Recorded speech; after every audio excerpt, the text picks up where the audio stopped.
Hello everybody and welcome back to the channel. Thank you so much once again for joining me on this miserable, cold, flipping grey March day. It is horrendous out there. So as you might have worked out, I'm in the garage today. We're here with V the VOGE and today it's a day of sexiness. Even I cringed at that one. Yes, sorry, it's a day of sexiness. We've got some brand new sexy levers to go on the bike. They are the finest in Aliexpress specials, but they do say DS800X on them. So obviously they're going to be good, obviously. But we're going to fit those today. We've also got some more sexy stickers. I've got to stop doing that. Yes, we've got some sexy stickers. Yes, we've got a sticker kit to protect the old bicycle because I'm starting to rub the plastics and I don't want to damage them any more than I already have done through doing very limited off-roading, in fact. And then, on top of that, we've also got some new sexy tyres. I've got some Anlas Capra X's, and they are beefy tyres. I mean, if you could see that. They've got some nice knobbles on them, very, very similar to the old Michelin Anarchy Wilds, which I've used previously on the Pan America, which is a heavier bike than this, and they worked really, really well. So if I bring you in for a little bit of a close-up here, you can see already where my boots have been and where my bike trousers and whatnot have been. And this here, this isn't muck, this is scratching. I can feel it when I run my fingers across it.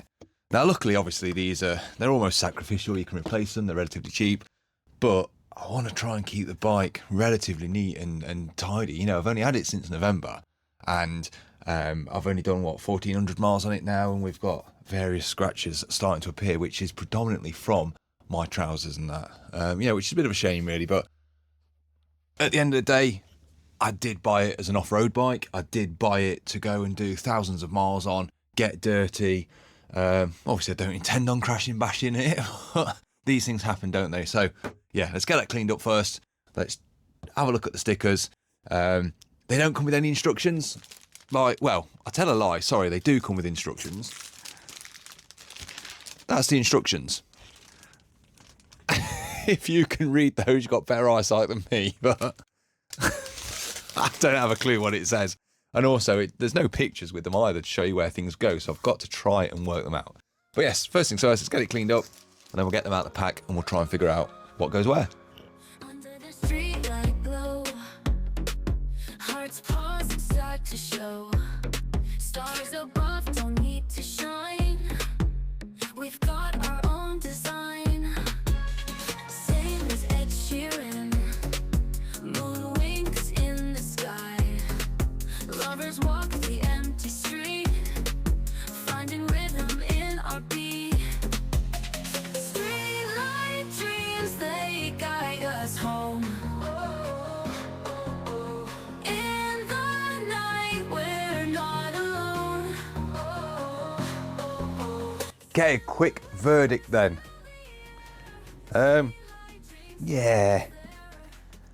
Don't know really. Don't know if I like them or not, if I'm completely honest, after I've just done all that effort to get them on there.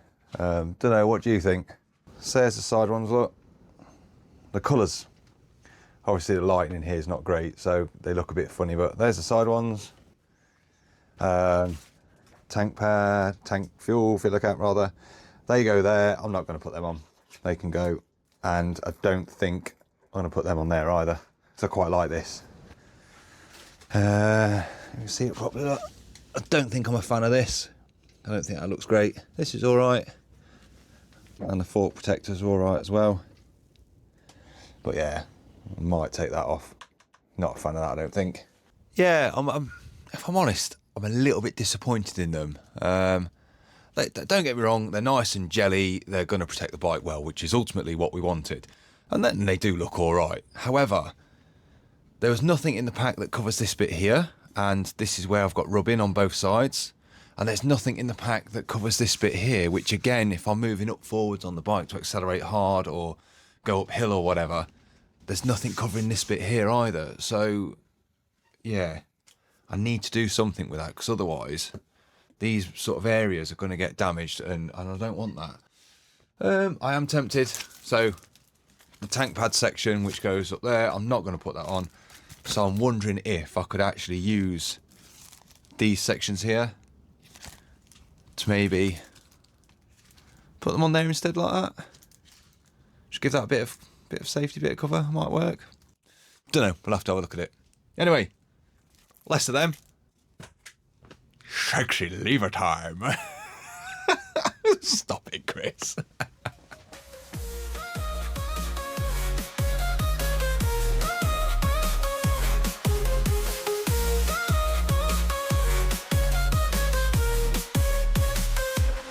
Footsteps echo on the stone. Side by side, we're never alone. Shadows dance and shadows play, chasing night till break of day. Streetlight dreams, they guide us home. In the night, we're not alone. Simple whispers fill the air. Streetlight dreams take us there. Same as a sheer. Just getting the brake lever off was a bit of a pain in the backside. For the reason being, I know this is the clutch side, but I had to remove the mirror and the handguard because the screw sits right underneath it, so it's right in the way. But the main reason being, why in this day and age are we still using flat-headed screws? They are ancient technology. They are the most annoying thing in the world. Oh, just whoever invented those needs my size 12 up their backside. Right, best get on. I need to put it back on now. So this is still flopping around. Still got my mirror off. Here's me sexy lever. Gotta get that on the bike. And then, time for tyres. Not sure how well you can see these in this light, but I'll try and show them anyway. That's clutch lever. Brake lever. And as you've probably already seen, they are considerably shorter. There you go, look. So they are a fair bit shorter, but actually they're not too short. I think if you're comfortable with it, they lend themselves quite well to riding with sort of two fingers, if you like. Quality wise then, metalwork, they seem all right, seem pretty good. The only sort of thing I don't like is on this one, on the brake lever one, there's quite a lot of flex in it, look, up and down. I mean, yes, they twist like that, but that's not the issue. They flex outwards as well, so there's a little bit of play there, if you like, in case you come off. But on this bolt down here, where is it? That one there, look, it's quite a bit of play there. But for the sake of 17 quid, or whatever it was, £20 including postage, I can't really complain. The metalwork looks good enough. I might just go around the screws and the bolts at some point and just put a little bit of Loctite on them or something like that.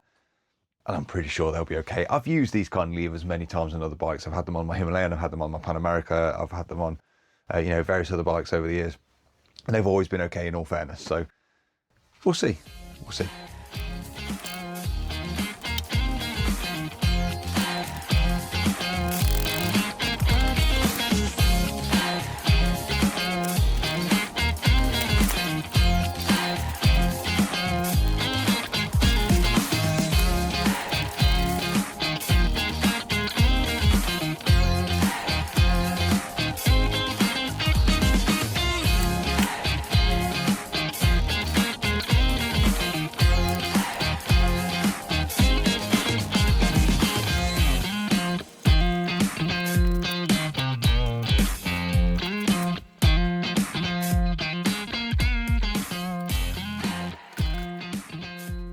Wheels are out now then, so I can take them off to the shop and go get them mounted. I'm not going to try and do them by myself because I don't want to screw anything up, and I've only got a couple of days before I'm due to go away. So I'm going to take them to the shop.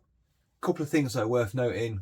and to be honest with you, even if you're not going to change tyres, might be worth you guys doing and having a look at on your 800 yourself, is for a start, both axles, I don't know where you can see that, but both axles, front and rear, are dry as anything. There's no lube, no grease, no nothing on them. So you might want to check that, and you might want to grease them up yourselves. I have heard that linkages and stuff as well on the rear shock, they're not greased up and things as well, so I'm going to have a look at that too. I haven't got time to do it now before I go away on it for a bit of a 24-hour off-road test jaunt, so I'll do that when I come back. I'm going to get proper clean and do it when I come back. Just a little something to be aware of then. So this chain, whatever you want to call it, I can't remember what they're flipping called now, but this chain tensioner thing, okay, it's made of cheese, as are the screws and the nuts that come with it. So I was trying to take it off so that I could drop the chain, and I think both of these screws up there, just the head straight away, just rounded on them, which is a bit shit really, if I'm honest. So I decided, right, I'll unbolt the 4 bolts, so these 4 screws here, I'll unbolt those, pop it in half, and then I can drop the train out. 3 of them came out all right, and then the 4th one, which is still stuck in there, where these nuts sit in the back, there's like a little captive hole that they go into, and it's supposed to stop them from moving, but one of them is just spinning round inside the back of it, and now I can't get it out. And the only way I'm going to be able to get it out is by somehow drilling around it to make a big hole so that I can then get a socket over it, which I'm a little bit pissed off about, quite frankly. Is it one of them? It's a cheap Chinese, I say Chinese, it's a cheap bike, okay? Most stuff now is made in China or abroad. I think only Suzuki makes stuff in Japan still. So, you know, most things are made abroad now, so we've got to get away from this idea of, it's a cheap Chinese bike, that's why it's shit. It's not. It's just, yeah, it's just, I think they've made it for a budget, and there's a few things which are showing, and this is one of them. You know, if you're going to put it on there, make sure it works, and don't use cheap crap. I think once I've got those off, I will replace them with something better. So yeah, so if you're going to do that, just be careful and be aware of it, because you'll end up stripping them and peeing yourself off. And I'm now getting very wet. It's decided to rain a lot. So yeah, right, I'm going to go shoppy, get these tyres changed over, and get them back on the bicycle. But yeah, I'm still enjoying it. I'm still loving it. And I still can't wait to get out and ride it. I look forward to it every single day. I really do. But yeah, so I'm going to leave it there. I don't want to get it long. When I put these tyres and whatnot back on, I'll show you when I'm out on the trail. But yeah, I'll show you another time. But I'll leave it there for now. Anyway, thank you very much, folks. Thank you for, you know, being here. Thank you for like, sharing and commenting. Please do comment. I love seeing the comments and I love responding. And if you haven't subscribed already, please consider it. It is free and it just helps this little channel grow. So I can hopefully continue to inspire more Joe bloggers like myself and like you to get out there and just enjoy yourself. But yeah, cheers, folks. Catch you later. Ta.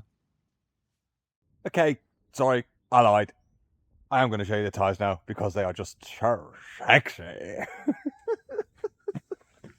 I've committed to it now, I know, I've got to carry on. Yes, they are some very sexy tyres. Look at those bad boys. Oh, yes. New and shiny. Still got the old. That's got to come off on it soon. And this back one, look at that beast.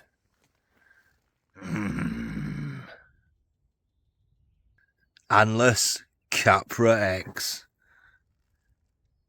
Nice. Yes, yes, and more yes. Oh, yes. I'm just loving it. I really am. And hopefully now with these tyres on, I can really get to grips with testing this out off-road and just seeing what your average Joe blogs like me, like you, like most people can do on this thing. But yeah, as I've said already, thanks for watching, thanks for liking, commenting and sharing. If you can, please do subscribe. It's free and it helps me grow and I really appreciate it. And yeah, look out for more. See you next time.